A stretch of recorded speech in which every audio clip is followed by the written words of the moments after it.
এক বনে খরগোশ আর কচ্ছপ পাশাপাশি বাস করত। দুজনের মধ্যে বেশ বন্ধুত্বও ছিল, কিন্তু মাঝে মাঝে ঝগড়াঝাটি যে হতো না তা নয়। খরগোশ খুব জোরে ছোটে, যেন বাতাসের আগেই ছুটে চলে, আর কচ্ছপ সে চলে ধীরে ধীরে হেলে দুলে। কচ্ছপের ওই হাঁটা দেখে একদিন খরগোশটি হেসে বলল, তোমার হাঁটার যা ছিরি, দেখলেই হাসি পায়। ব্যঙ্গ করতে দেখে কচ্ছপটি গভীর কণ্ঠে বলল, এত হাসার কি আছে, চলো দৌড় প্রতিযোগিতায় নামি, দেখি কে জোরে ছুটতে পারে। প্রতিযোগিতা? হো হো করে হেসে উঠল খরগোশ। বলল, প্রতিযোগিতা? তা কার সঙ্গে? তোমার সঙ্গে? বলেই আবার হো হো করে হাসতে লাগলো। আচ্ছা, তুমি যখন নিজের মুখে বলছো তবে তো রাজি হতেই হয়। তাহলে কত দূর যাওয়ার প্রতিযোগিতা হবে, আর কখন শুরু হবে? কচ্ছপ বলল, এখনই শুরু হবে।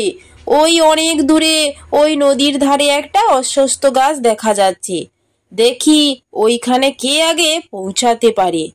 এতএব শুরু হয়ে গেল প্রতিযোগিতা। খরগোশ এক দৌড়ে অনেকখানি এগিয়ে গেল। পেছনে ফিরে তাকিয়ে দেখতে পেল কচ্ছপ বলতে গেলে সেখানেই পড়ে আছে। সেদিন রোদের তেজ ছিল বেশি। পাশেই গাছের নিচে একটু ছায়া দেখে খরগোশ ভাবল, একটু বিশ্রাম নিলে ভালো হয়। এখানে পৌঁছতে কচ্ছপের অনেক দেরি আছে, একটু বিশ্রাম নেওয়া যাক। হঠাৎ ফুরফুর করে হাওয়া বইতে লাগলো। গাছের ছায়ায় বসে মিষ্টি ফুরফুরে হাওয়ায় খরগোশের ঘুম পেয়ে গেল। খরগোশ কখন যে ঘুমিয়ে পড়লো তা নিজেই জানতে পারলো না। ওদিকে কচ্ছপ কিন্তু একটানা হেঁটেই চলছিল। তেজি রোদ গ্রাহ্য না করে সে হেঁটে চলল। এদিকে বেলা পড়ে এলো, খরগোশের ঘুম ভাঙলো এবার। সে তখন আশেপাশে তাকিয়ে কচ্ছপকে দেখতে না পেয়ে নদীর তীরের ওই অশ্বত্থ গাছটার দিকে ছুটতে লাগলো। সেখানে পৌঁছে হাঁপাতে হাঁপাতে খরগোশ দেখলো তার আগেই সেখানে কচ্ছপ পৌঁছে জল খাচ্ছে।